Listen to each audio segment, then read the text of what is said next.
It was a season when the nation of Israel was descending into a profound spiritual twilight. In the years that followed the passing of King Solomon, the people chosen by God had steadily drifted from their foundations, guided by the rule of Ahab, a monarch more corrupt than any who had come before him. The sacred ground of the Holy Land was saturated with the blood of righteous prophets, who were systematically hunted and slain by Ahab's heartless queen, Jezebel. The people of Israel had all but erased the name of God from their memory, choosing instead to bow before lifeless idols of wood and stone. Yet even in this deep darkness, God had not turned away from his people. Far from the corruption of the court, hidden deep within the rugged hills of Gilead, God was nurturing his response. From this overlooked and desolate landscape, a man would step onto the stage of history, destined to alter its course forever. His name was Elijah, and it carried within it a promise of divine reckoning and cleansing fire. For its very meaning was, "My God is Yahweh." This is the saga of the most formidable prophet who ever lived. A man who commanded the skies to seal themselves shut, who summoned fire directly from the heavens, and who would ultimately leave this world without ever experiencing death. But this is also the chronicle of the man behind the monumental prophet. It's a story that explores his personal fears, his plaguing doubts, and the crushing weight of his isolation. Because underneath it all, Elijah was human. Have you ever considered that the greatest spiritual giants also face a profound humanity? Elijah's most significant war wasn't fought against earthly kings or their formidable armies. It was an internal battle waged against himself. He struggled against his own uncertainties and the profound loneliness that gnawed at him from the inside until it finally shattered his spirit. For a great many years, Elijah had dwelled in quiet obscurity, tucked away among the stark, barren mountains. He wasn't a soldier trained for battle, nor was he a priest from a sacred lineage. His clothing consisted of simple garments woven from camel hair. A full, thick beard framed his face, and his eyes seemed to glow with a fire that was not of this world. Then, one day, the moment arrived. God unveiled his divine purpose for him, and the long season of waiting came to a definitive end. Elijah rose, made his way down from the mountains, and marched straight into the epicenter of the kingdom's decay, the capital city of Samaria, where King Ahab reigned with Jezebel by his side. The guards posted at the palace entrance saw him approaching, yet they found themselves frozen, held in place by an invisible force. Paralyzed by this unseen power, they let him pass, as if the very atmosphere was parting to make way for him.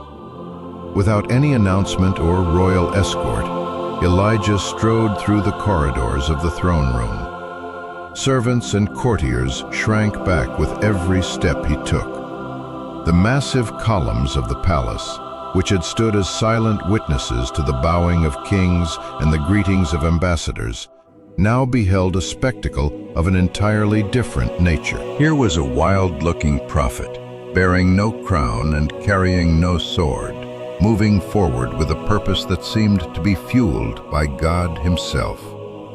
And there, seated on his throne, was Ahab, enveloped by his counselors, his idols, and his own vanity.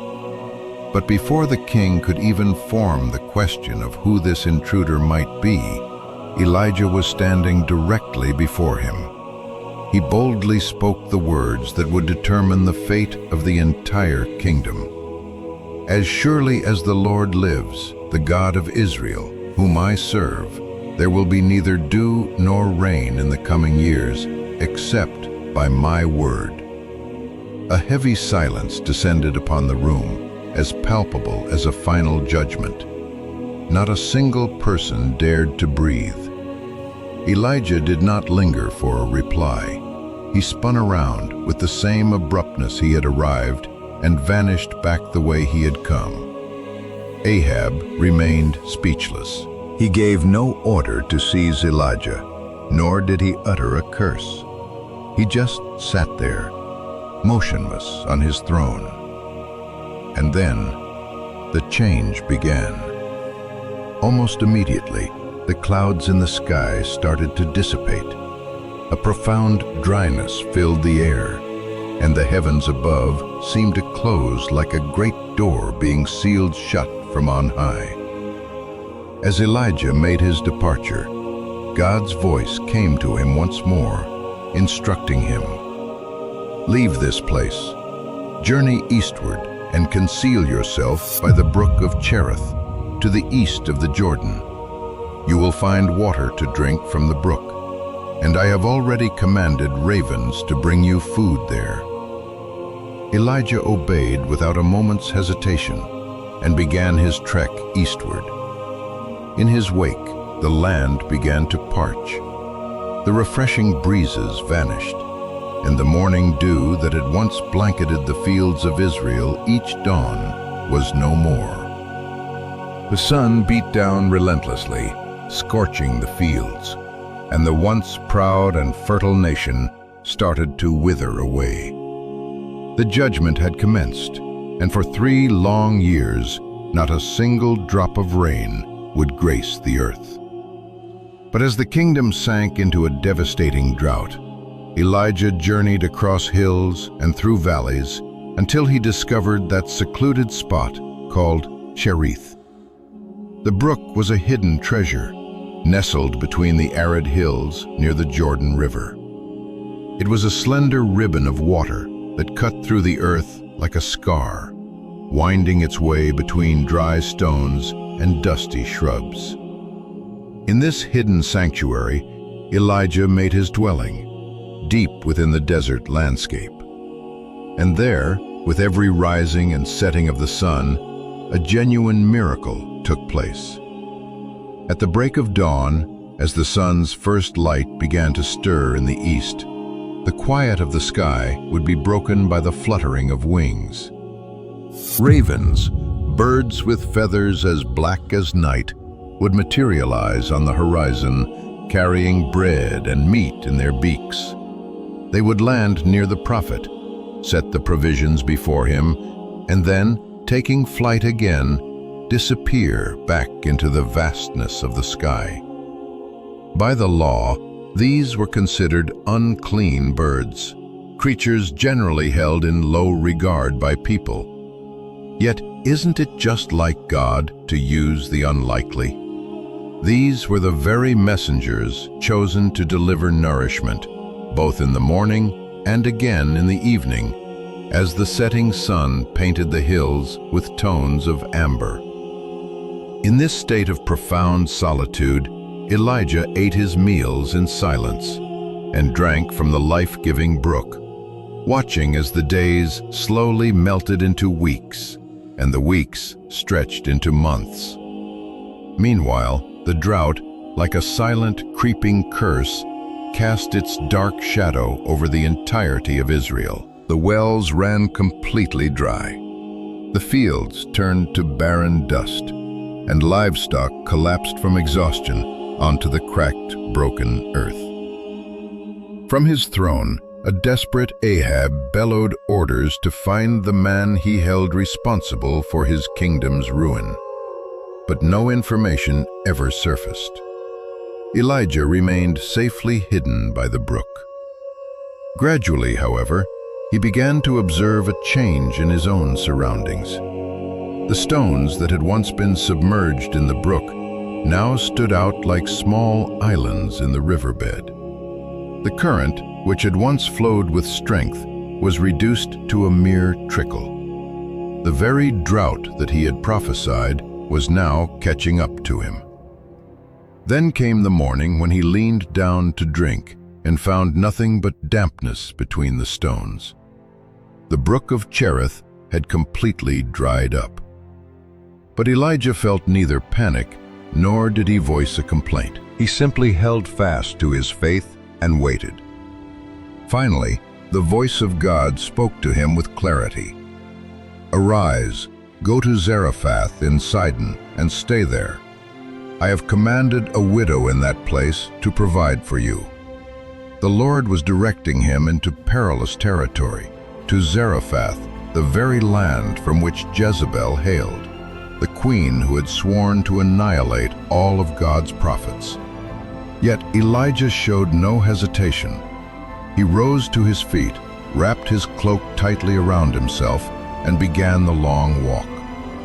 The journey was punishing. The sun beat down without mercy upon fields of cracked earth and skeletal trees. The drought showed no partiality. Every living thing seemed to be bowed under the weight of the judgment Elijah himself had proclaimed. When Elijah at last arrived at the gates of Zarephath, his eyes suddenly fell upon her. A fragile woman, clothed in worn-out rags, was gathering dry sticks from the ground. Her face was etched with weariness, her hands were chapped and cracked, and her eyes held a look of utter defeat. A deep knowing stirred within his spirit. This was the widow. Elijah approached her, his voice steady and his face weathered by the harsh sun and the desert winds. He said, "Could you please bring me a little water in a jar so that I may have a drink?" The woman, unaware of who stood before her, turned to obey. But before she could move away, Elijah added, "And could you also bring me a piece of bread in your hand?" At this, she paused, her gaze falling to the ground. With a voice that trembled, she answered, "As surely as the Lord your God lives, I have no bread at all. The only thing I have is a small handful of flour in a jar and a tiny bit of oil left in a pitcher. I was just gathering a few sticks to go home and prepare one final meal for myself and my son. After we eat it, we will simply lie down and die." In that quiet, heart-wrenching moment, a truth deeper than the drought itself came to light. The crisis wasn't just in the rainless skies. It had seeped deep into the human heart, extinguishing all hope. Elijah's response was gentle. "Do not be afraid. Go home and do as you've planned. But first, use what you have to bake a small cake of bread for me and bring it here. After that, you can prepare something for yourself and your son. For this is what the Lord, the God of Israel, declares. The jar of flour will not be emptied, nor will the pitcher of oil run dry, until the day the Lord sends rain upon the land." The woman looked at him in silence. She was faced with a profound choice. Should she desperately hold on to the very last bit of sustenance she possessed, or should she let it go and act on trust? She could choose to die with what little dignity she had left, or she could obey this stranger and see what would unfold. She made her decision. She chose to place her belief not in Baal, nor in the idols of her people, nor even in her own survival instincts. She chose to trust the word of a dusty, travel-worn stranger, whose eyes looked as though they had seen more than any person could possibly endure. She went back to her home, kindled a fire, took out the flour, mixed it with the oil, and baked. And when she returned to check the jar, the flour was still there. The pitcher of oil had not run dry. That day, all three of them ate their fill, she, her son, and Elijah. They ate again the next day, and the day after that, and so it continued for many days. But then suddenly, a tragedy struck. The widow's son became gravely ill. It began as just a fever, but then each breath he took became shallower than the last, until, within a matter of hours, the child stopped breathing altogether. The mother collapsed to her knees, her spirit completely shattered from the inside out. In her grief, it seemed the very man who had brought life and provision into her home had now brought death. "Have you come here to remind me of my sins?" she cried out to him, tears streaming down her face. "Did you come only to take the life of my son?" Elijah offered no immediate answer. He gently took the boy's body into his arms, carried him up to the room where he had been staying, and laid him on the bed. Then he cried out to heaven. "My Lord and my God," Elijah pleaded, "have you brought this tragedy even upon this widow who has shown me such kindness by taking her son from her?" Then he did something no prophet had ever done before. Elijah stretched himself out over the boy's body 3 times, as if he were trying to pour his own life force into the child. He pleaded with desperation, "O Lord my God, please let this child's life return to him." A long, heavy, and unbearable silence followed. Finally, the boy's chest began to rise. His lips parted, and breath flowed back into his body. Elijah carried the living child back down the stairs and presented him to his mother, saying simply, "Look, your son is alive." In that very instant, the widow received back more than just her son. She regained her faith. With tears of joy now flowing down her face, she declared, "Now I know for certain that you are a man of God, and the words of the Lord that come from your lips are true." In a pagan land, where altars constantly burned in honor of gods carved from stone, a small spark of genuine faith had now been ignited. But the drought was still far from over. For 3 entire years, not a single drop of rain had fallen, and God's judgment lay across Israel like a vast, open wound.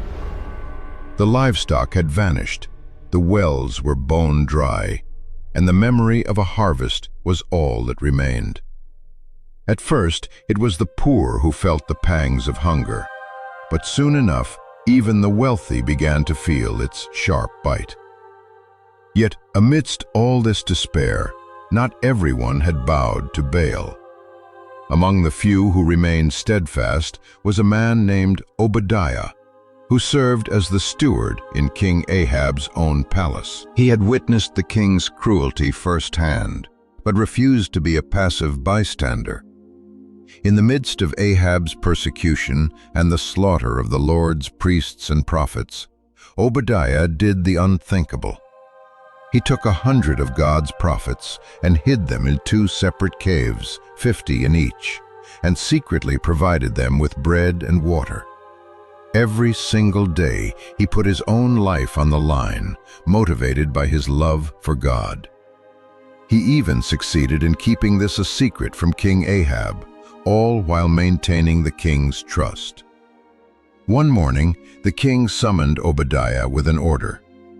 "Travel throughout the land, search for any patch of grass, any spring, any stream that is not yet dried up. Perhaps we can save at least our horses and mules. Maybe there is still something alive out there." So Obadiah set out into the ruined kingdom, traversing barren and lifeless fields. It was then that he suddenly saw him. There, standing in the middle of the dusty road, was Elijah. Tall, resolute, with his eyes burning like an ancient fire. Obadiah immediately fell to the ground and cried out, "Can it truly be you, my lord Elijah?" "It is I," the prophet responded. "Now go and tell your master, Elijah is here." Obadiah slowly got to his feet.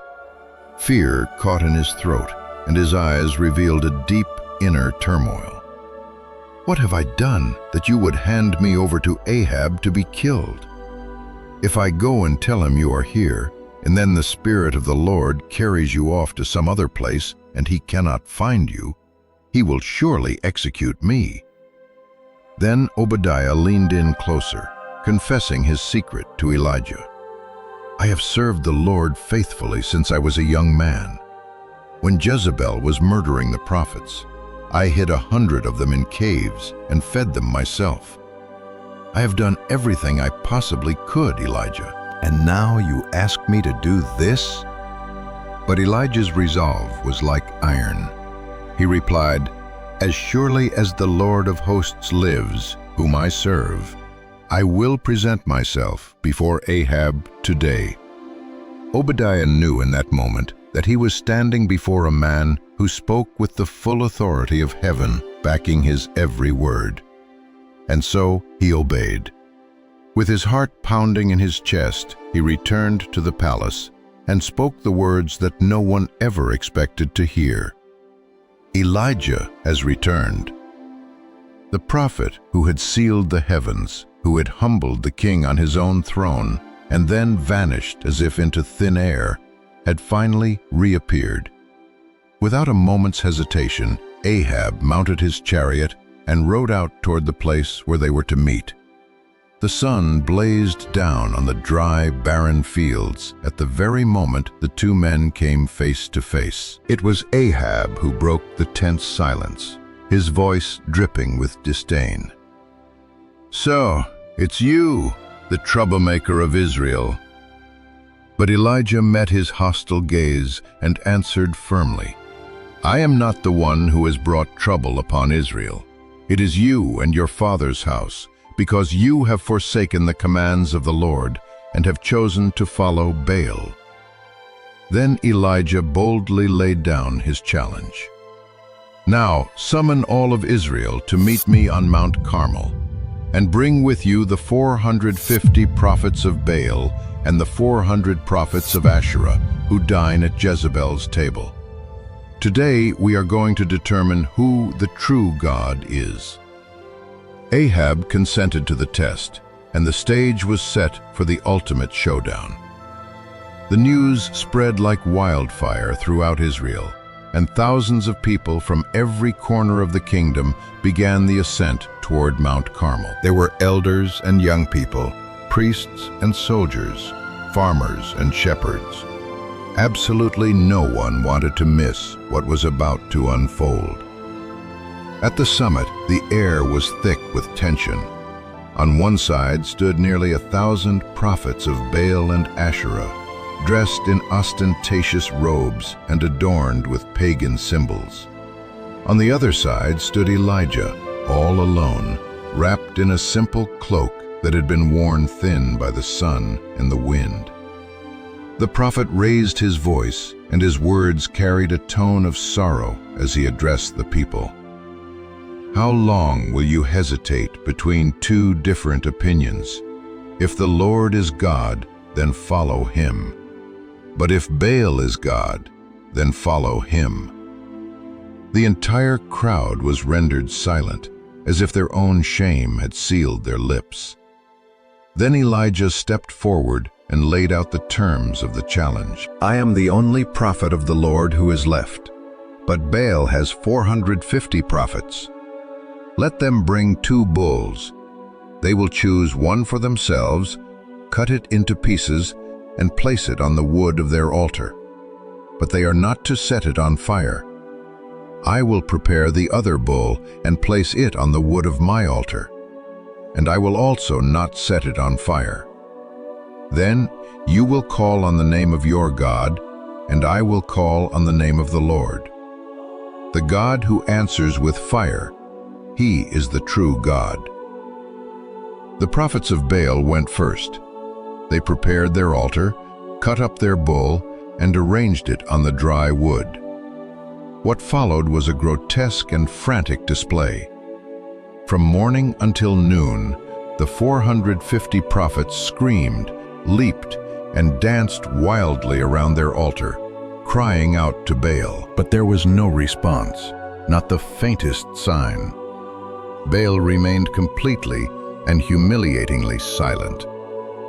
As the sun reached its highest point in the sky, Elijah, who had been observing this tragic performance, began to mock them with sharp sarcasm. "You'll have to shout louder. Maybe your God is deep in thought, or perhaps he's wandered off somewhere. It's possible he's sleeping, and you need to wake him up." In a fit of wild desperation, they cried out even louder, intensifying their grim ritual by cutting themselves with swords and spears until their blood flowed freely.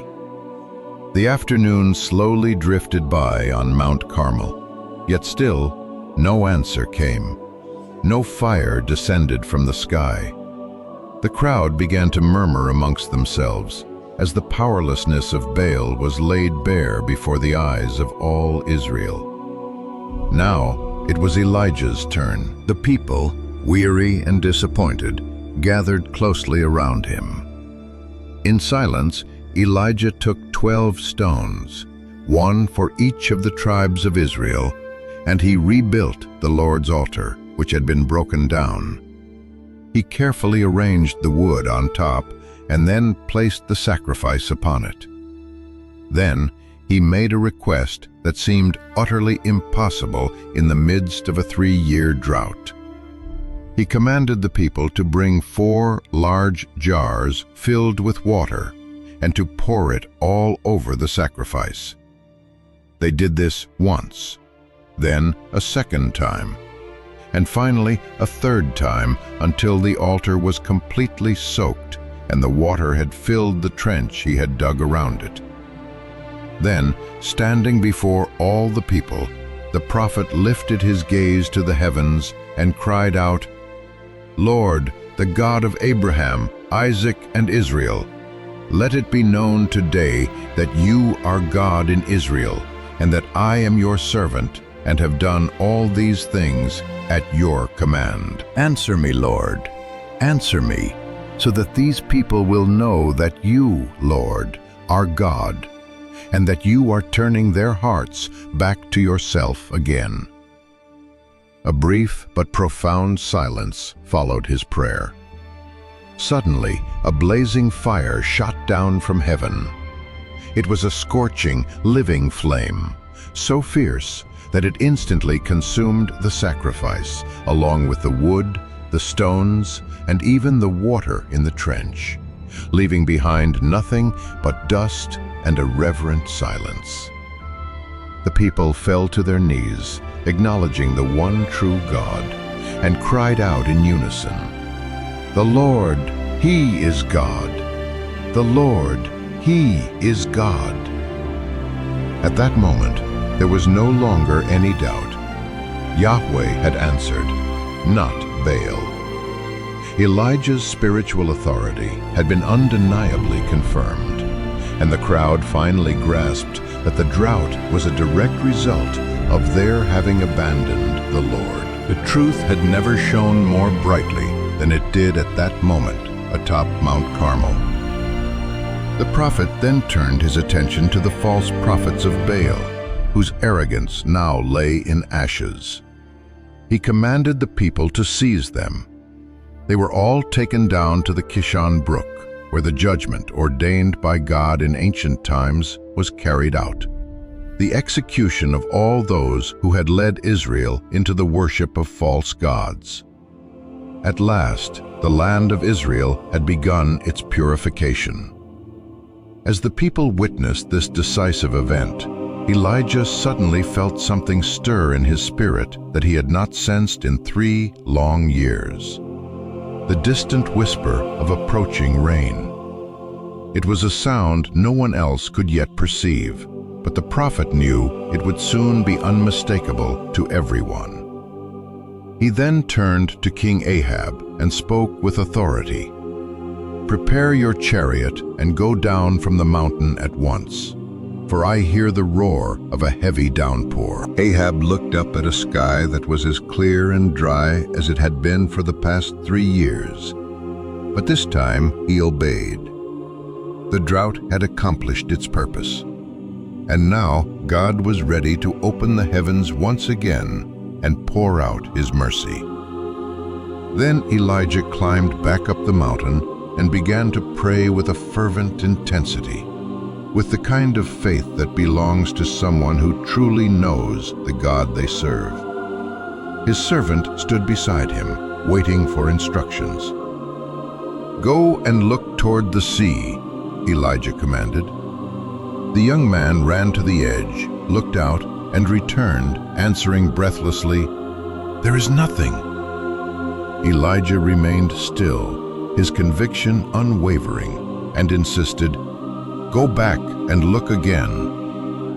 The servant went a second time and saw nothing. He went a third time and a fourth. 6 times he came back with the same report. "I see nothing, sir." But Elijah refused to give up. He continued to pour out his heart in prayer, knowing that God's work was not yet complete. The 7th time, the young servant came running back, his voice filled with excitement and wonder. "Now I can see a small cloud rising from the sea, but it's no bigger than a man's hand." For Elijah, that was all he needed to hear. He quickly stood up and commanded with urgency, "Go and tell Ahab to hitch up his chariot and hurry down before the rain stops him."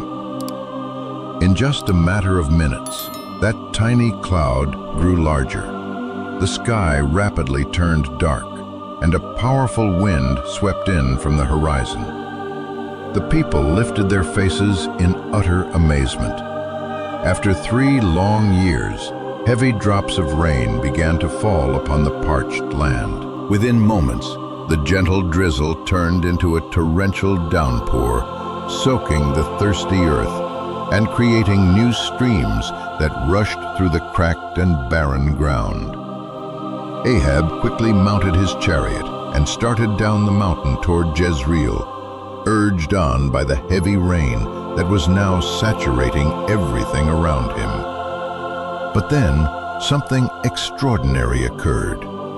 The hand of the Lord came upon Elijah.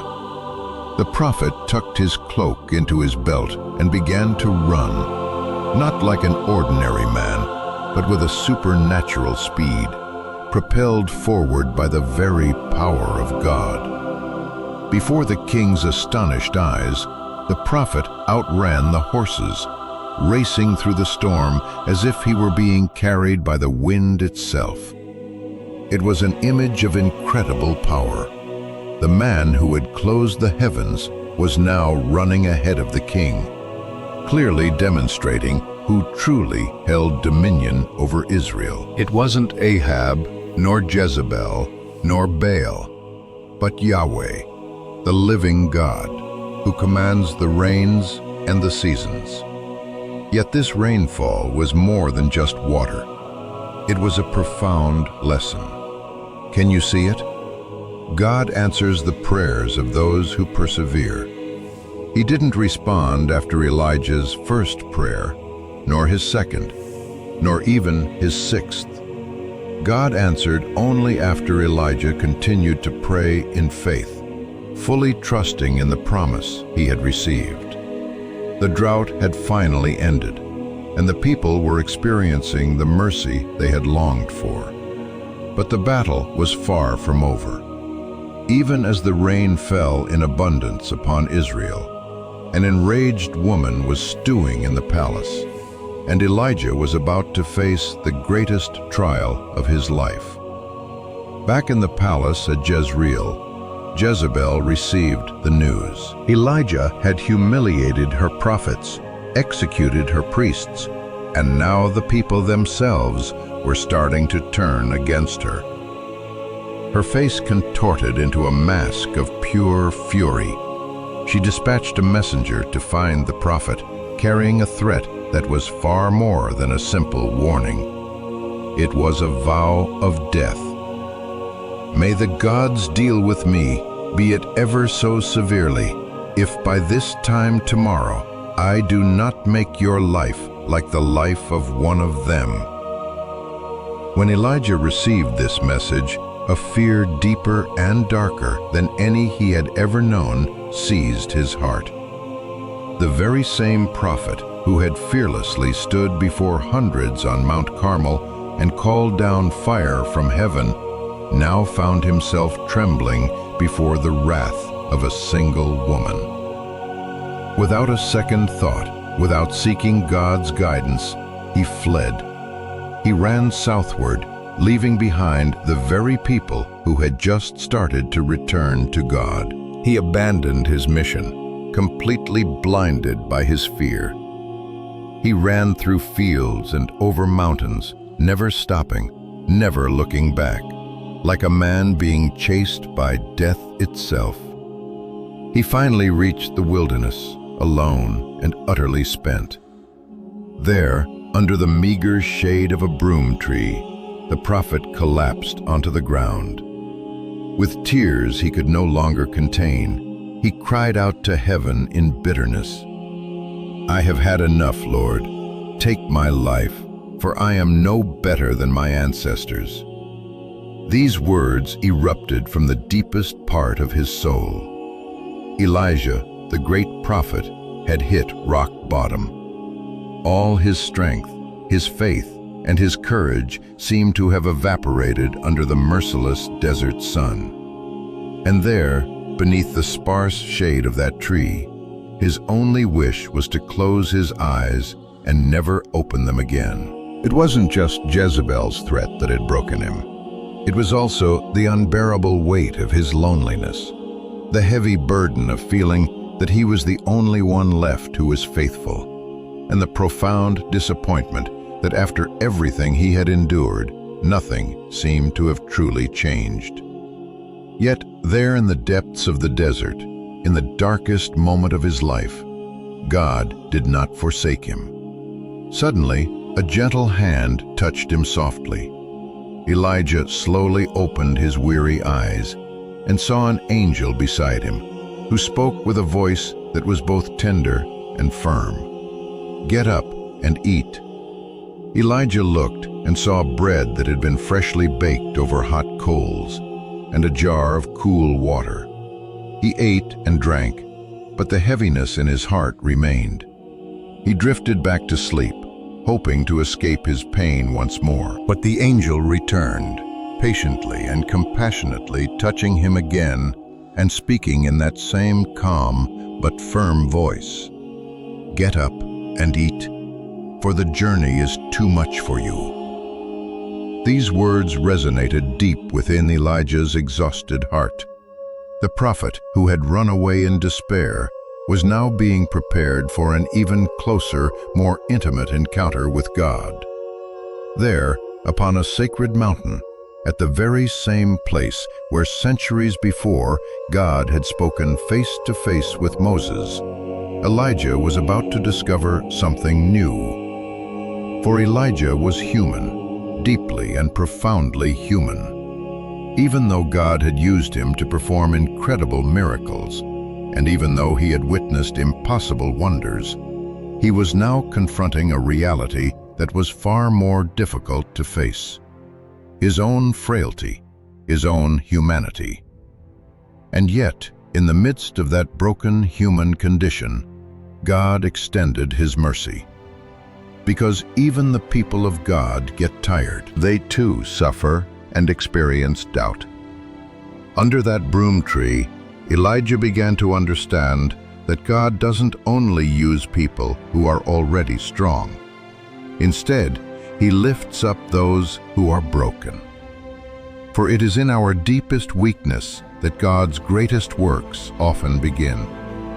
That angelic meal provided Elijah with an inexplicable strength.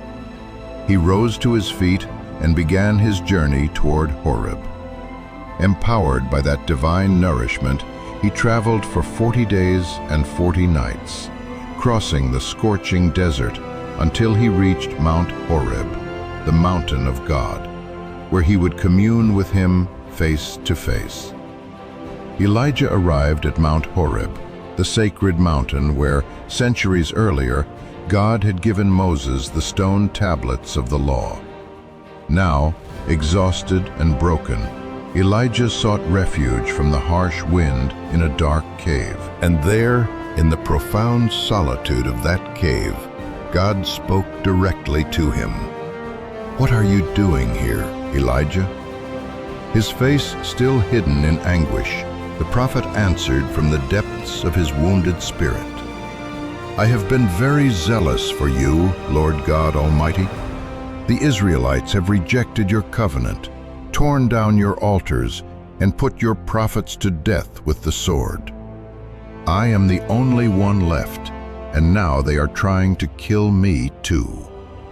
Elijah's voice was fragile and weary, like that of a man who had been fighting alone for far too long. But God's reply was not one of reproach. He simply invited him to step out of the cave and stand on the mountain, because the Lord himself was about to pass by. Suddenly, a violent wind tore through the mountain, so powerful that it shattered the rocks. Elijah clung to the stone walls, but the Lord was not in the wind. Then came an earthquake that shook the very ground beneath his feet, but the Lord was not in the earthquake. After the earthquake, a blazing fire erupted, illuminating the mountain with its burning intensity. But the Lord was not in the fire either. And then a profound calm settled over the mountain. An absolute silence enveloped everything. And out of that silence came something entirely different. A gentle whisper, barely audible, like a soft breeze brushing against the skin. Upon hearing that quiet whisper, Elijah knew that God was there. He covered his face with his cloak, stepped slowly out of the cave, and stood at its entrance. In that gentle whisper was the same powerful voice that had created the universe. But now it spoke with the tenderness of a father comforting his weary child. With infinite patience, God asked again, "What are you doing here, Elijah?" The prophet repeated his complaint once more. Yet this time, hearing it answered by a heavenly whisper, something inside him began to heal. God did not condemn him or reject him. Instead, he gave him a new purpose. He spoke with renewed authority. "Go back the way you came. You are to anoint Hazael as king over Aram, Jehu as king over Israel, and Elisha to succeed you as prophet." Then he revealed something profound, something Elijah had never known. "Yet I reserve 7,000 in Israel, all whose knees have not bowed down to Baal, and whose mouths have not kissed him."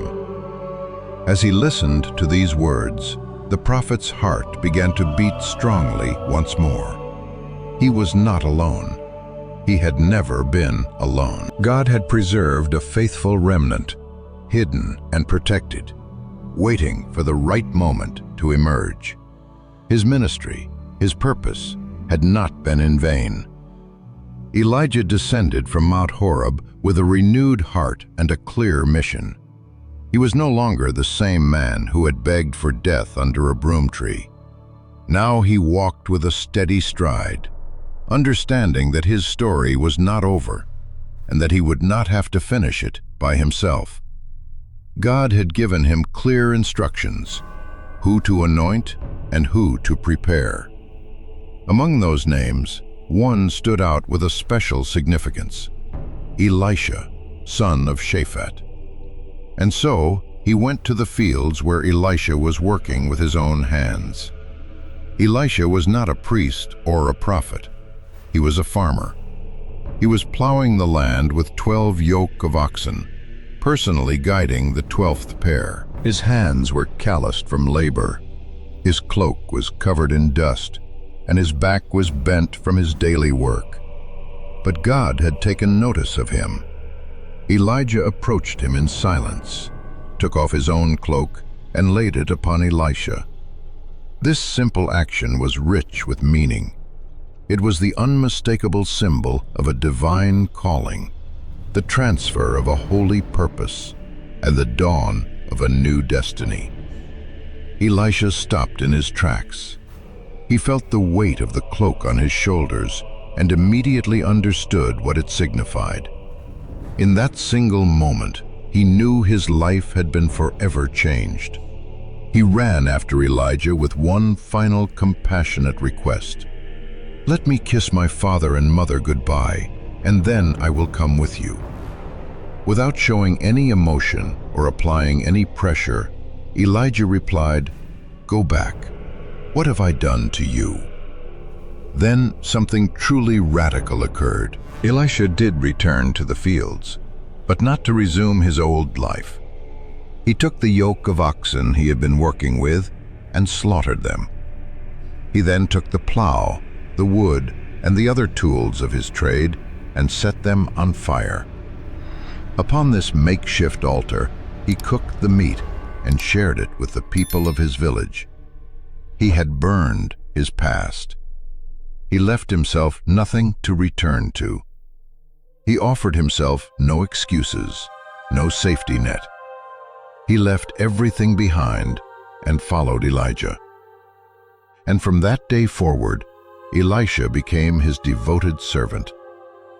Years had passed since the fire on Mount Carmel, and it seemed the people of Israel had forgotten the powerful warning. The nation had fallen back into its old routines, and Ahab, despite having witnessed the power of God with his own eyes, continued to rule as if nothing had ever happened. He remained a weak king, completely under the control of his ruthless wife, Jezebel. In Samaria, Ahab possessed everything a king could desire: palaces, gardens, gold, and servants. Yet deep within his heart, he coveted something more. Adjacent to his palace was the property of a righteous man named Naboth. His vineyard was not particularly large or luxurious, but it was the inheritance passed down from his ancestors. Ahab's heart was set on it from the first time he laid eyes on it. Approaching Naboth with a disingenuous smile, he offered to buy it or trade it for an even better vineyard. But Naboth firmly refused, stating, "The Lord forbid that I should give you the inheritance of my fathers." Ahab returned to his palace, behaving like a spoiled child. He lay on his bed, turned his face to the wall, and refused to eat. His greed had wounded his pride, and his weakness filled him with a bitter resentment. When Jezebel saw his sullen state, she asked him scornfully, "Is this how you act as king over Israel? Get up and eat, cheer up. I will get you the vineyard of Naboth." And she did. With cold-blooded cruelty, she wrote letters in the king's name, sealed them with his royal seal, proclaimed a day of fasting, and had Naboth seated in a place of honor. But next to him, she had two scoundrels sit, and before the entire assembly they falsely accused him, saying, "Naboth has cursed both God and the king." Without a trial or any chance for defense, Naboth was dragged outside the city and stoned to death. His only crime was standing up for what was rightfully his.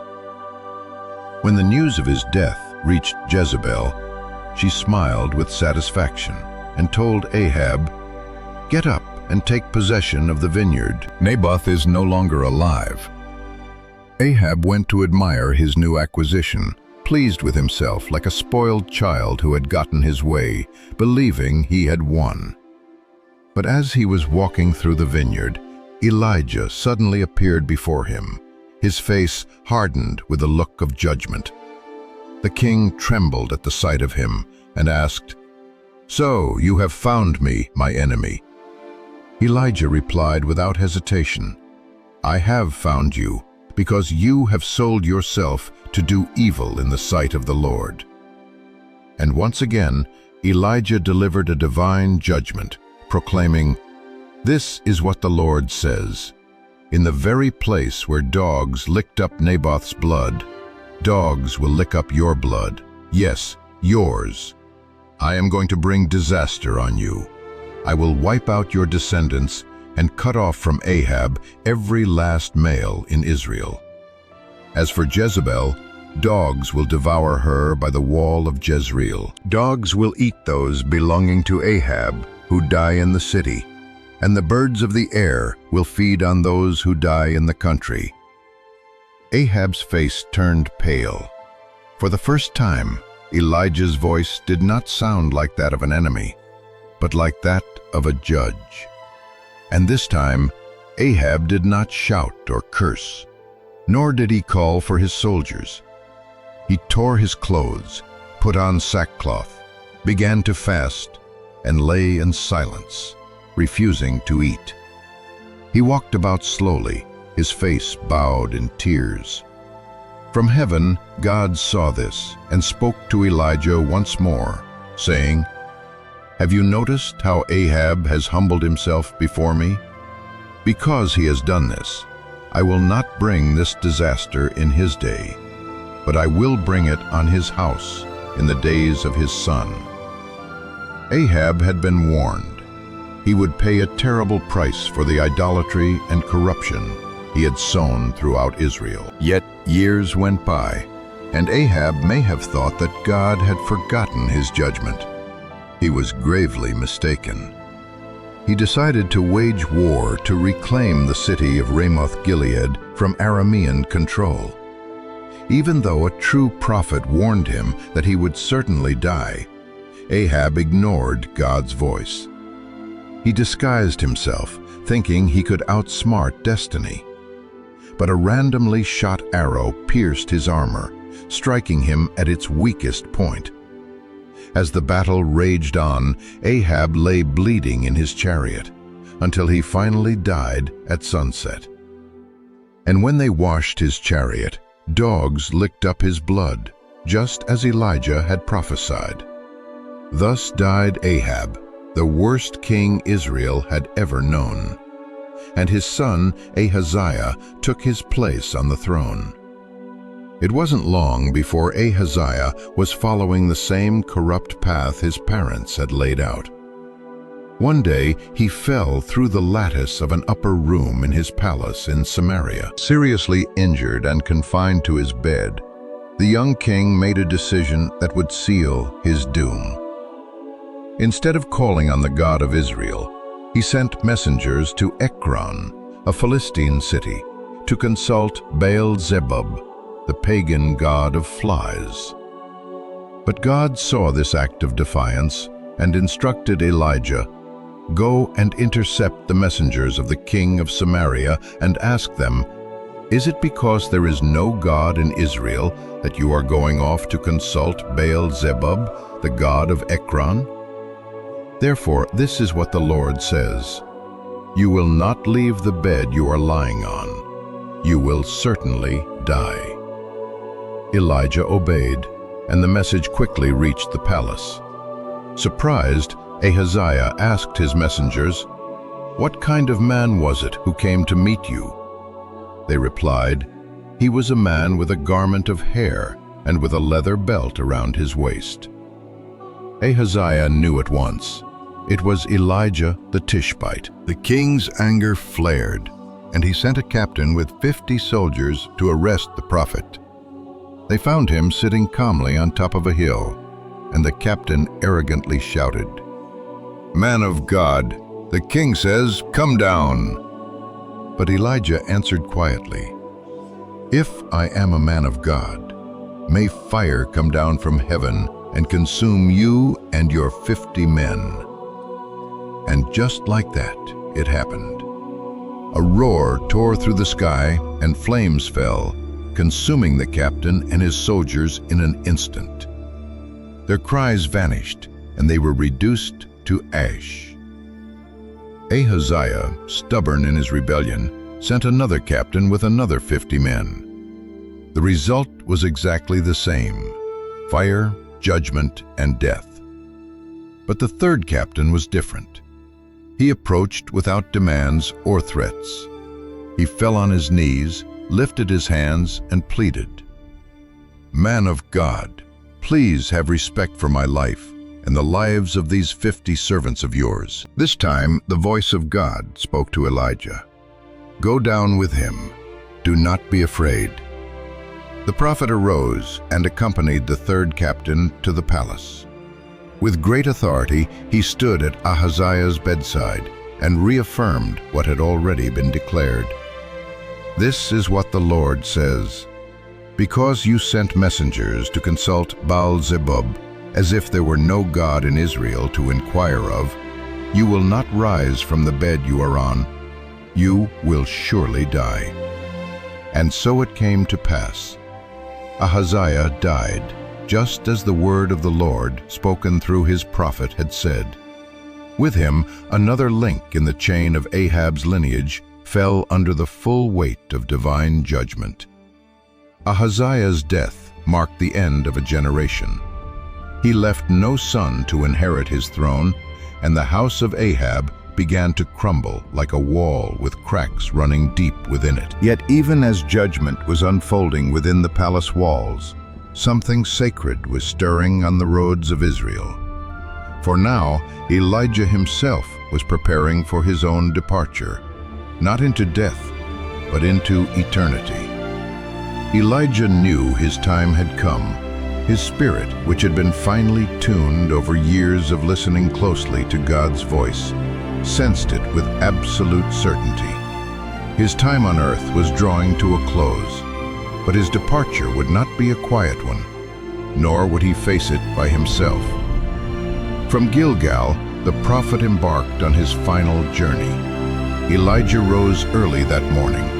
The desert air felt gentler than usual, and the sun was just beginning to rise. But Elijah was already on his way. Walking beside him was Elisha, his student, his successor, the young man who had given up everything just to follow him. And from that day forward, he had never spent a single day apart from his master. At each stop along the way, Elijah seemed to be testing Elisha's heart.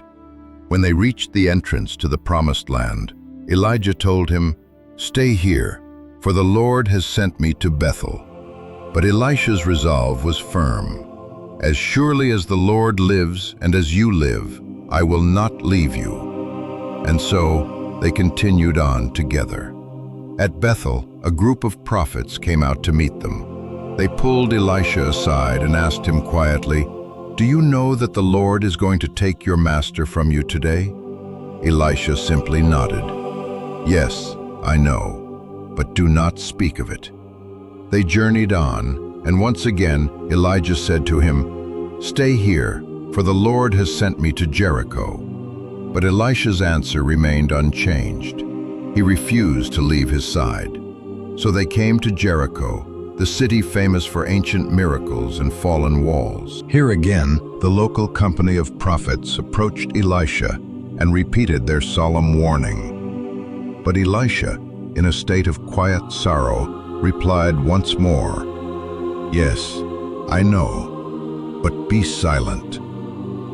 At last they arrived at the Jordan River, the sacred boundary separating the human realm from the divine.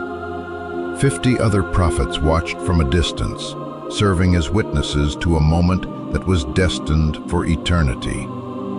Then Elijah took his cloak, rolled it up, and struck the surface of the water. Immediately, the waters divided, just as they had in the days of Moses. The currents pulled back to the left and to the right, opening a path of dry ground for the two men to cross over. At that point, Elijah stopped. He knew his journey was nearing its end, but he could not leave without first passing on his legacy. He turned to Elisha and said with great solemnity, "Tell me, what can I do for you before I am taken from you?" Without a moment's hesitation, Elisha made an impossibly bold request.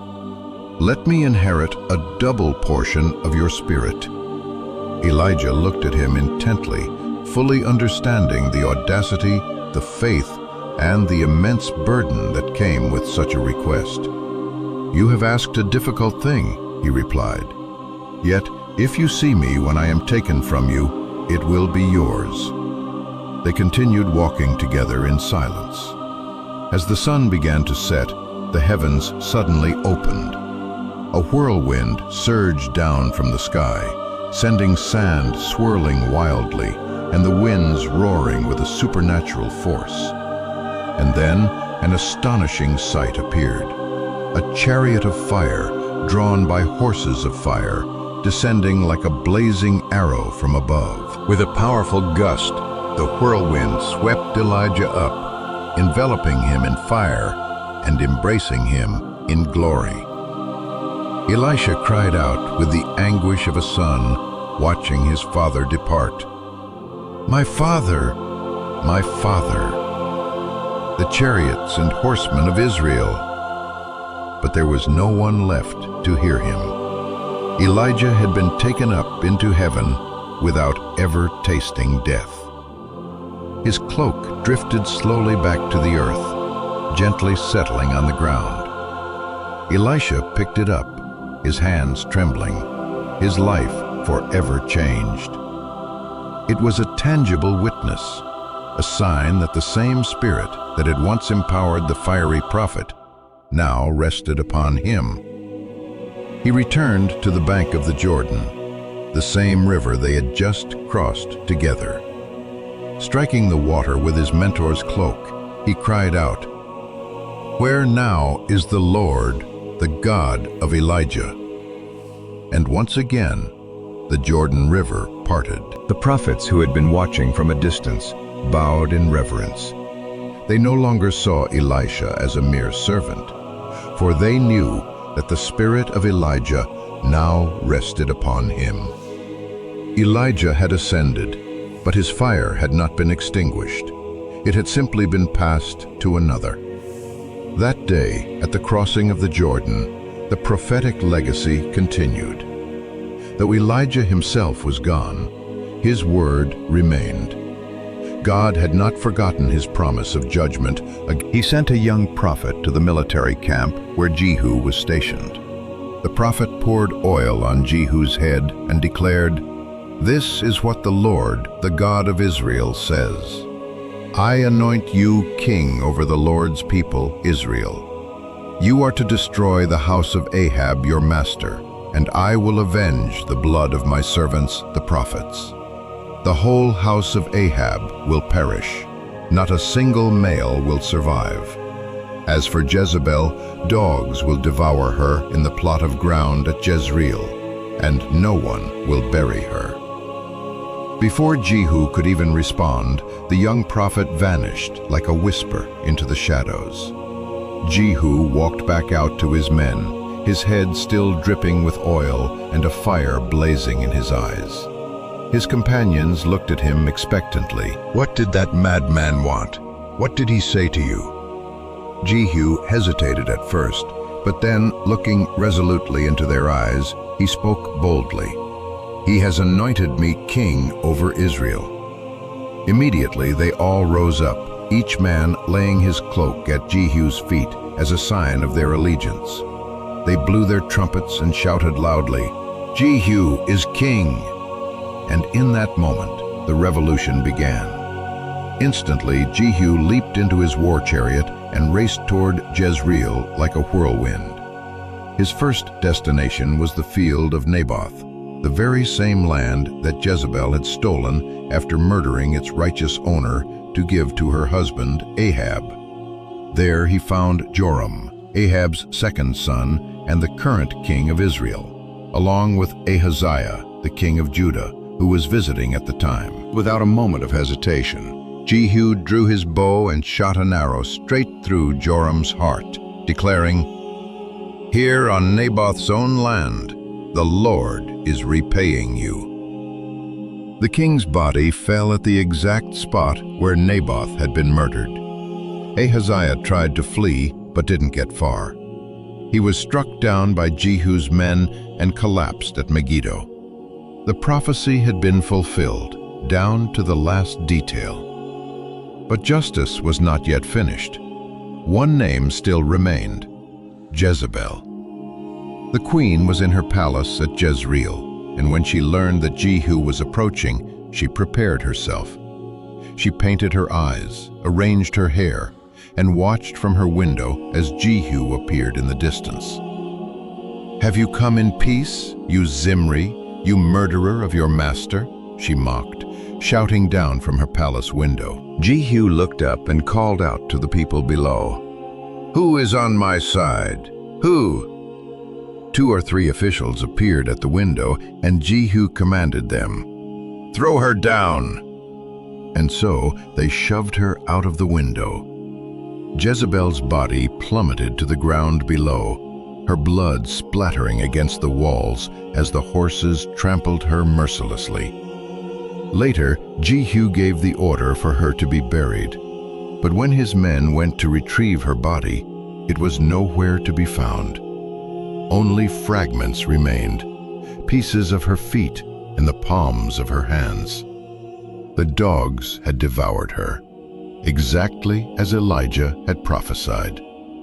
And thus the word of the Lord was fulfilled. The household of Ahab was utterly destroyed. His children, his allies, and his priests all fell under Jehu's sword as he carried out the divine judgment. But Jehu did not stop there. One by one, each of Ahab's descendants was executed. All 70 were beheaded.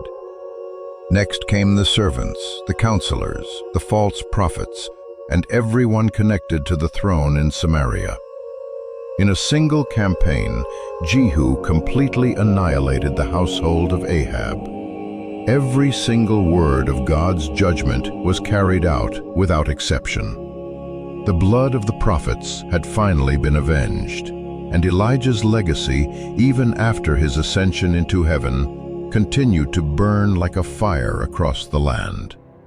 For although Elijah's physical presence no longer walked the earth, his spirit had not vanished. And centuries later, a new prophecy arose, spoken from the lips of the last prophet before the great silence. Malachi. See, I will send the prophet Elijah to you before that great and dreadful day of the Lord comes. He will turn the hearts of the parents to their children, and the hearts of the children to their parents. Or else I will come and strike the land with total destruction. He wasn't speaking of the Elijah from the past, but of an Elijah who was yet to come, of a prophetic spirit who would once again awaken sleeping hearts, call for truth in the midst of complacency, and prepare the way for both judgment and restoration. It was a declaration made before the end of all things. Elijah would return before the glorious and terrifying day of the Lord. A voice like his, a calling like his, would be heard once more. It wasn't just a promise, it was a warning. This means the story of Elijah, the prophet who never died, is still not over. According to Scripture, he will come again. And when he does, the world must be ready. From Elijah, we learn that God also walks with us and supports us when we feel broken. We learn that even the most courageous among us can fall, that even the most faithful servants can sometimes feel afraid, and that even prophets can feel alone, empty, and on the verge of collapse. And now, this story is calling out to you. Yes, you. Perhaps you have journeyed through your own seasons of doubt, fear, or profound spiritual exhaustion. Have you ever felt that the struggle is simply too much to bear? Like you're completely alone, and the world around you has forgotten God. Maybe you, just like Elijah, have felt the urge to hide under a broom tree, wishing you could just give up. Listen closely. God is not finished with you yet. When Elijah was exhausted and had no strength left, God did not abandon him, nor did he scold him for his weakness. Instead, he fed him, he touched him, and he strengthened him. And after all that, he spoke to him again. Maybe you find yourself in that same place right now, wounded on the inside, and so very weary. Today, God is calling out to you, because if there's one thing we can learn from Elijah, it's that God doesn't choose the perfect. He chooses the willing, the ones who are ready to listen in faith.